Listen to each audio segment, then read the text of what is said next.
ಮೇಳದ ಅಧಿದೇವತೆಯಾದಂಥ ಮಹಾಗಣಪತಿ ದೇವರು ಹಾಗೂ ಮರಳು ಚಿಕ್ಕು ದೇವರನ್ನು ಮನಸ್ಸಿನಲ್ಲಿ ಸ್ಮರಿಸಿಕೊಳ್ಳುತ್ತಾ ವೇದಿಕೆಯಲ್ಲಿರುವಂತಹ ಸರ್ವ ಗಣ್ಯರಿಗೂ ಶಿರಬಾಗಿ ವಂದಿಸುತ್ತಾ ಈ ಯಕ್ಷಗಾನ ಕಾರ್ಯಕ್ರಮವನ್ನು ವೀಕ್ಷಿಸುವುದಕ್ಕೆ ಬಂದಂತ ಪ್ರೇಕ್ಷಕ ಮಹಾಶಯರಿಗೂ ವಂದಿಸಿಕೊಳ್ತಾ ಇದ್ದೇನೆ.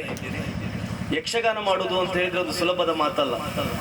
ಆದ್ರೆ ಇಲ್ಲಿ ಬಂದಾಗ ನಾನೊಂದು ತಿಳ್ಕೊಂಡ ವಿಷಯ ಏನಂತ ಹೇಳಿದ್ರೆ, ಯಾವುದೇ ಒಂದು ಮೇಳದ ಕ್ಯಾಂಪ್ ಕ್ಯಾನ್ಸಲ್ ಆಗ್ಲಿ, ಅಜೆಕಾರಿನಲ್ಲಿರುವಂತ ಈ ಟಿವಿನವರಿಗೆ ಒಂದು ಫೋನ್ ಮಾಡಿ ಹೇಳಿದ್ರೆ ಆ ದಿನದ ಯಕ್ಷಗಾನವನ್ನು 4-6 ಜನರಿಂದ ಕಲೆಕ್ಷನ್ ಮಾಡಿ ಮಾಡಿಸ್ತಾರಂತೆ.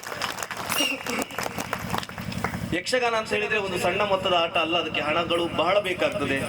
ಬಂದಿರುವಂತ ಕಲಾವಿದರಿಗೆ ಉಳಿದುಕೊಳ್ಳುವ ವ್ಯವಸ್ಥೆ ಆಗ್ಬೇಕಾಗ್ತದೆ, ಅವರಿಗೆ ಊಟದ ವ್ಯವಸ್ಥೆ ಆಗ್ಬೇಕಾಗ್ತದೆ. ಇಂಥದ್ದೆಲ್ಲ ಮಾಡ್ತಾರಂತಾದ್ರೆ ಅವರಿಗೆ ಯಕ್ಷಗಾನದ ಮೇಲಿರುವಂತ ಪ್ರೀತಿ ಎಷ್ಟು ಅಂತ ನಾನು ಯೋಚನೆ ಮಾಡುದು. ಯಕ್ಷಮಾತೆಯ ಅನುಗ್ರಹ ಸದಾ ಇವರ ಅಭಿಮಾನಿ ಬಳಗಕ್ಕೂ ಶ್ರೀರಾಮ ಯಕ್ಷ ಕಲಾಭಿಮಾನಿ ಬಳಗಕ್ಕೂ ಇರಲಿ ಅಂತ ಹೇಳಿ ಪ್ರಾರ್ಥಿಸಿಕೊಳ್ತೇನೆ. ಮತ್ತೆ ಬಸವಣ್ಣ ಹೇಳಿದ್ರು, ನಾನು ಹಾಲಾಡಿ ಮೇಳಕ್ಕೆ ಬಂದು ತುಂಬಾ ವರ್ಷ ಆಯ್ತು, ಆದ್ರೆ ಹಾಲಾಡಿ ಮೇಳದ ರಂಗವೇದಿಕೆಯಲ್ಲಿ ನನಗೆ ಸನ್ಮಾನ ಆಗ್ತಾ ಇರುವಂತದ್ದು ಇಲ್ಲಿ ಪ್ರಥಮ ಅಂತ. ಅಜೆಕಾರು ಯಕ್ಷಗಾನ ಅಭಿಮಾನಿ ಬಳಗದವರಿಂದ ಬಸವಣ್ಣನಿಗೆ ಒಂದು ಸನ್ಮಾನ ಆಯ್ತು ಈ ಕ್ಷೇತ್ರದಲ್ಲಿ ಪ್ರಥಮ ಅಂತ ಹೇಳಿದ್ರೆ ನನಗೂ ಕೂಡ ಸಂತೋಷ.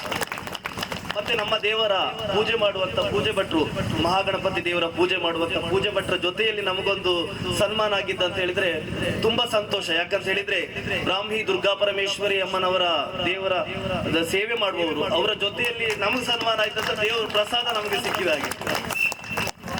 ನಮಗೆ ಮಾತ್ರ ಅಲ್ಲ, ಮುಂದೆ ಈ ಸ್ಥಳದಲ್ಲಿ ಬೇರೆ ಮೇಳದ ಕಲಾವಿದರಿಗೂ ಹೀಗೆ ಸನ್ಮಾನಗಳಾಗಲಿ, ಅದಕ್ಕೆ ನಿಮ್ಮೆಲ್ಲ ಸಹಕಾರ ಇರಲಿ.